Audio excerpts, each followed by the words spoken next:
Hello, and welcome back to another exciting philosophical adventure. Today, we will be discussing the concept of the categorical imperative, a central idea in the moral philosophy of Immanuel Kant. So, what is the categorical imperative? Put simply, it is a principle that states that we should always act in a way that we would be willing for everyone else to act in the same way, regardless of our personal desires or interests. This principle is based on the idea that there are certain universal moral laws that apply to all human beings, regardless of their individual circumstances or beliefs. These laws are not based on our subjective desires or emotions, but rather on reason and rationality. According to Kant, the categorical imperative is the highest and most fundamental principle of moral reasoning.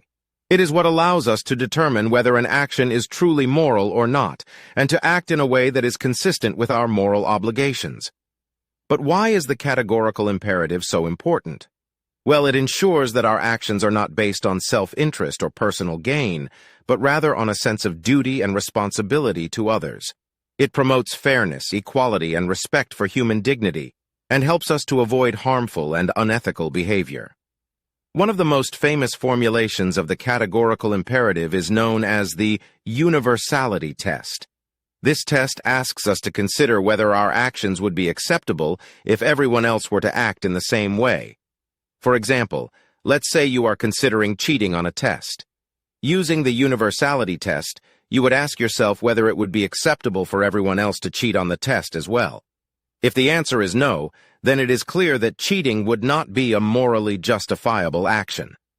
Of course, there are some criticisms of the categorical imperative. Some argue that it is too rigid and inflexible, and that it does not take into account the complexities of real-life situations. Others argue that it is too idealistic and unrealistic, and that it fails to account for the fact that people have different needs, desires, and beliefs. Despite these criticisms, the categorical imperative remains a powerful and influential concept in moral philosophy. It reminds us that our actions have consequences, not just for ourselves, but for others as well, and that we have a responsibility to act in a way that promotes the common good. So thanks for watching this video. Do subscribe to the School of Athens.